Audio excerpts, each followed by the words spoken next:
Feeling absolutely amazing. I mean, last week was kind of brutal for me. Obviously, my body had to process something, and then I had to work it out. But it works for the better. I mean, I'm telling you, man, just the feeling afterwards is that euphoric feeling you feel of, I don't know what it is, man. It's like a euphoric feeling right after you get over something. I mean, you just feel so much more clear. I mean, technically, when you see a storm outside, let's say you have heavy rains, big winds and, thunder, lightning. I mean, heavy rainfall, let's say. Technically, the air is cleaner. Everything is just basically a lot cleaner than before the storm happened. Because basically those rains washed out, let's say, debris that didn't belong on the ground or in the air. The winds basically cleansed and purified the space, and that's just basically how you feel when you go through something, whatever your body processes. It's like a storm, and it just basically makes you feel so much more clearer and lighter.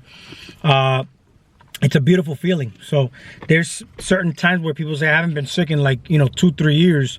I mean, it doesn't necessarily mean that you're healthier than somebody who happened to get sick a couple of times a year. In actuality, it's actually not a bad thing to get these things sometimes, maybe once or twice a year.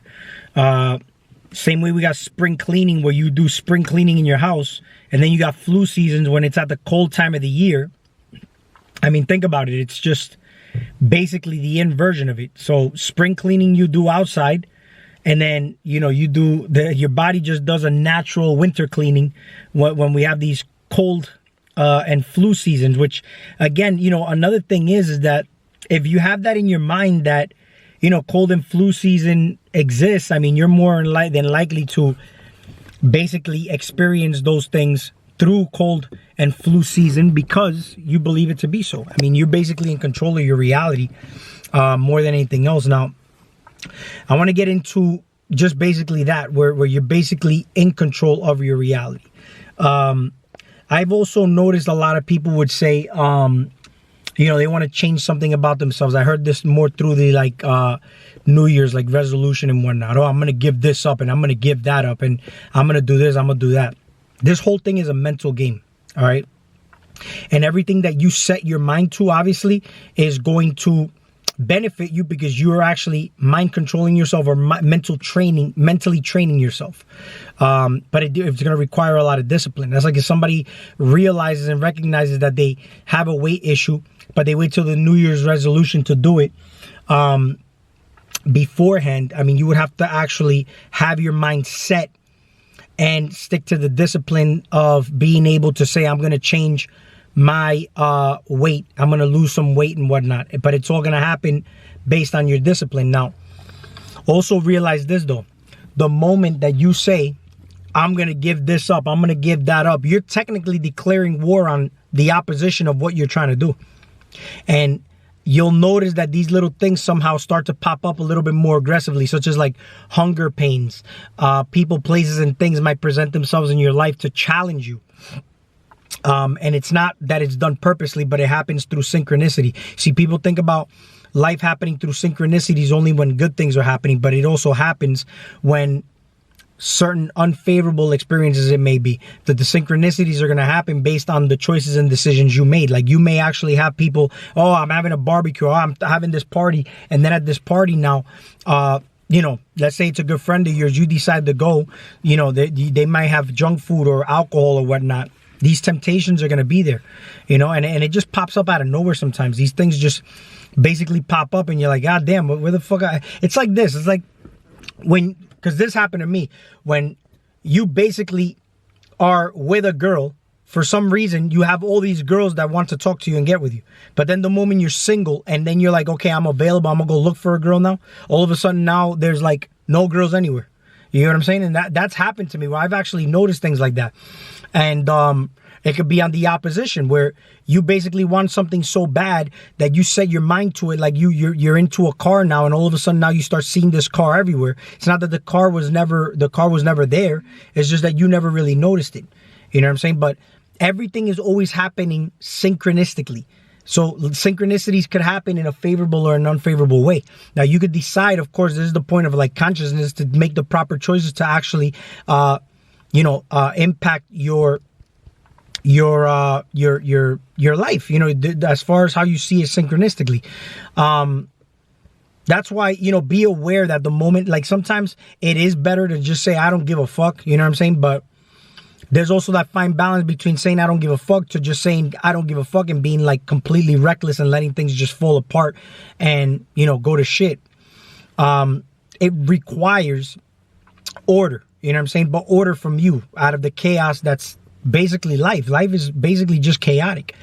What do you think happens when, you have like, I'm watching like these documentaries a while ago about the city of Chernobyl. And they had this the power plant that, blew up and there was like chemical radiation everywhere. And that city is now abandoned for like, I think over 30 years.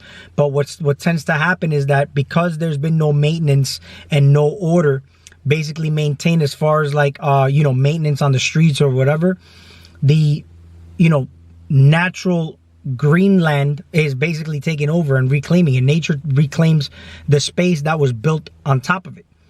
All right. And nature is not orderly. It's basically chaotic. You got a bunch of different type of trees and shrubs and, a lot of wildlife. Now there's really no order because you even got wild bears and wolves and dogs that are just roaming that area. You know what I'm saying? So because there's no humans are basically chaotic, but they also set the order in the environment. And the purpose of the order is to basically live a harmonious life. You see, everything else aside from that would just be morality. That's what you basically would be looking at. What's good and what's bad. But at the end of the day, there is no good and bad. It's just, what do you do to actually say this is a conducive lifestyle that I want to live a comfortable and harmonious life with fellow men, But it would require, not because of laws made or religion made, it's basically you having a connection with self to the point where you know that man outside of you should be treated with as much love as you expect in return. But this only can happen is if you treat yourself like that first, because you can't have your external world, change. You change yourself first. And it's not to say that whatever was that you saw out there as far as like unfavorable will just go away. It's still there. It's just not going to be experienced by you in your reality. The same way I just said, where if you're looking for a car, you know what I'm saying? And all of a sudden you see it everywhere now and you're just noticing it, but this realm is basically ran on polarities where everything basically works. It's about what you decide to put attention and energy to because you are the sun, right? Now, here's the thing though. I've been pondering on this, but if you look at the sun, right? And you start to look at what is the physical representation of what, because people used to sun worship back in the day, right? But for, reasons where, the sun, without the sun, there is no life. So it's basically considered a giver of life, right? But in order for something to give life, that means that it has to be life. So the sun has to be full of life for it to be able to give life. Because if the sun happens to dim out or die, then there'd be no life. Everything would just basically be darkness and everything would just fall off and die off with it, right? But you look at the sun is a generator of life, right? Lighting up the planet, and it's only going to generate and light up and amplify whatever you are putting attention and energy to. That's what it's going to put light on. But then again, think about this. Don't put it outside of yourself. The sun is you. But if you look at how the sun, and we look at the, story of Jesus and all these other religious figures, how they, they died, 3 days later they ascend, and then, they have 12 disciples. We got 12 months in the calendar year. We got 12 hours in a day, all the type of stuff that you could tie in as far as to the story of Jesus or, Krishna or Buddha or whoever. Like you could actually see that it all ties into basically the same kind of story. So when you look at the sun, you say, well, what keeps the sun going?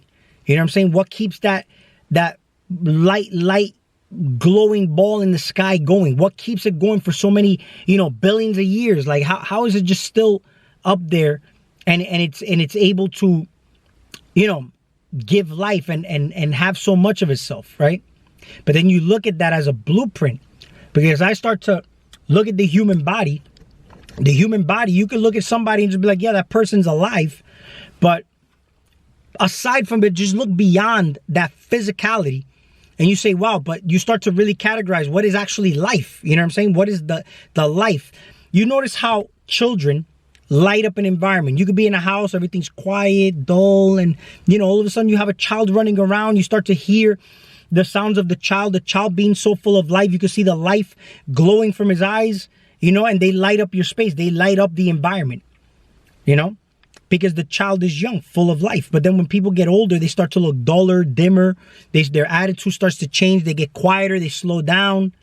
So they're kind of like dimming down, But then you can also see the brightness in people in many different ways. Just like there's different kinds of energy.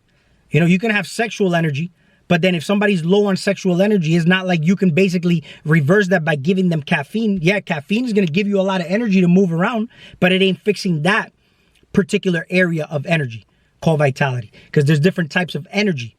You can get energy from just breathing properly. Hydration is a big one that people, they get tired because they're just not properly hydrated, and when you think of currency or water, movement, flow, that your body's made of water. If you're dehydrated, it's you can have a lake after a storm. You notice a lake is flowing heavily, but then when it's like, let's say if there's a period of drought, you'll have a lot more still water in between these the flowing is, the river's not really flowing anymore. It's kind of like still because there's not really any water flowing, right? So you kind of use that same analogy.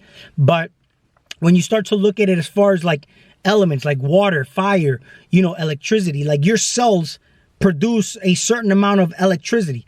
That means that in a total, if you're made of trillions of sentient cells, you know what I'm saying? You hold a big charge, and what keeps these cells vibrating and alive and going, right?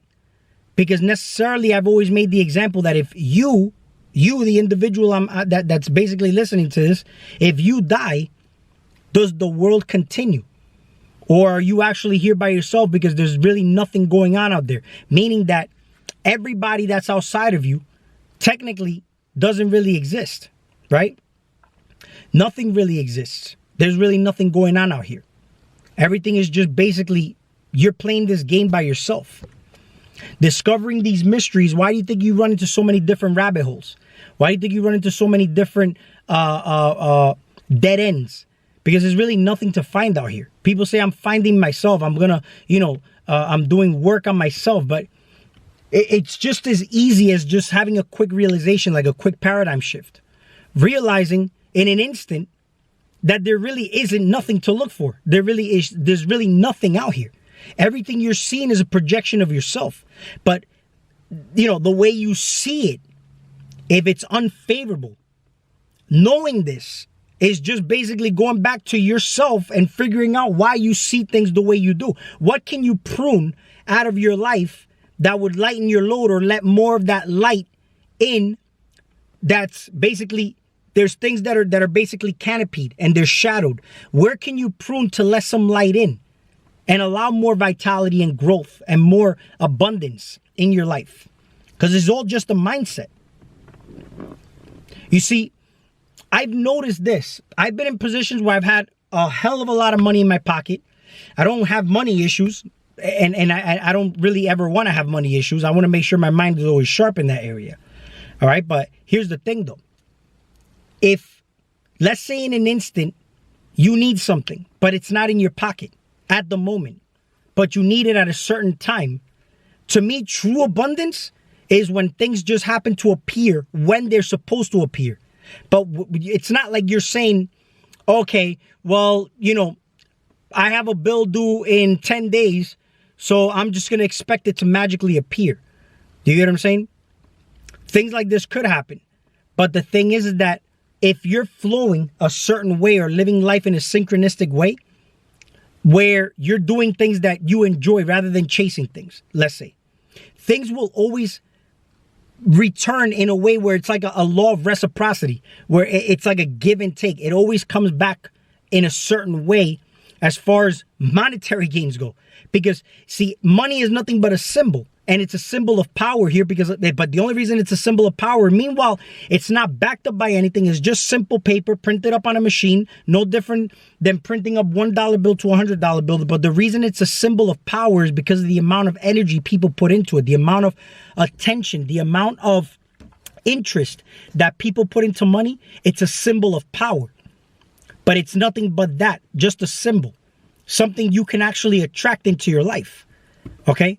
And it's only backed up by the interest that people put into it. It's not really backed up by anything of physical abundance, but it's only energy. It's only the physical manifestation of energy.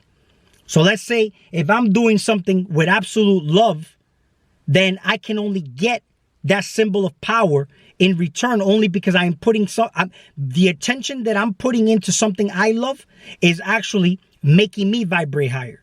So I have more of a charge and more energy. So it's like attracts like. If I'm doing something I don't like, or I'm putting too much energy into something that's not mine, not technically a project that I feel like working on, but I'm putting too much of myself into it, then that's basically the synchronicity I'm going to keep on attracting. Is just basically me chasing and being in a position where I'm at the end of a stick, where I am actually always being the one serving a company rather than having a company serve me. Okay? And a company meaning that I would start a business, something that I absolutely enjoy and love. And then this is basically making me feel like I'm not even working. Okay? But what can I let go of now to get me closer to that particular point in time that I want to be in? See, I was talking to one of my friends in New York, and you know, he's the opposite of what I would ever consider like a person that we would consider conscious, if you want to call it that. All right. Now, he's coming with certain things that kind of shock me. I'm like, wow, man, you know, all right. I'm seeing that a bunch of people on the planet are actually waking up, or you know, there's a big shift going on. But then he turned around and said, but we started to talk about crypto, right? He's like, well, you're not going to invest in crypto, bro? And once he said that, you know, I was on my way to New York, and it kind of blew me away because I'm listening to Brother Panic's last video, and he started to talk about specifically that. And I had experienced that just the day before talking to one of my friends in New York. And I said, God damn, bro. But I told him this. I'm like, bro, aren't you energizing a system that you just kind of just spoke about? You know what I'm saying? You just spoke a certain way about a system. We didn't bash the system, but we spoke on it a certain way, right? Where we were starting to see the corruption behind certain things, right? And then he said that he is going to be investing in crypto. But the crypto is still part of that same system that we're basically speaking on. And that's the thing. It kind of keeps me thinking. I'm like, you know, while there's always going, because it's digital currency, and we're going into a digital fucking reality. I mean, everything right now, as far as like your network, your media, it's not how it used to be back then, where it would be more in person. It's more digital. Like even Jake Paul said, my fan base is all digital. You know what I'm saying? Because Jake Paul represents the new age of what, you know, the new technology and how people would basically thrive in this new world would be. You know what I'm saying? But here's the thing, though. When you start to look at how these new worlds are going to be formed, you just think about this. You didn't form that new world. You formed this reality, okay? But you lost control of the way that, you know, this system is technically supposed to run, okay? Now, you could commit a crime, let's say, in the metaverse. Let's say you decide to kill somebody or rape somebody in the metaverse. Do you go to jail for that? If your avatar went and raped somebody else's avatar, do you go to jail for that? Is it technically a crime, or is it just something that, I mean, how would this work out? Because you see, the thing is, the metaverse is going to feel so real, right? Where you can actually be in your office, go to work, and do all these things from home, okay? Connected to a device. But did you technically commit the crime if you're doing something in the metaverse? Because you can actually say, well, that was not me. That was just me. You know, that was my avatar that I used to basically have an experience, but I didn't technically touch her, right? So it's like you look at this world that you're in, this human vessel world, right? Could you play that same game? Since you know that you're really not here and this is not even happening for real? It really is, but then it isn't at the same time. So you start to see these little things now, right? How would the concept of morality stick in a metaverse, right? If somebody decided to be melanated, let's say, in a game in the metaverse, but they're really not melanated in this physical realm, and then they give them a racial word such as the N-word, how would that stick? He's really not black. He basically just made his avatar that color, and then somebody wanted to call him the N-word. Is he technically being racist? The guy's really not that color. That's why I'm gonna make another video. I'm gonna stop it here, but we'll talk soon.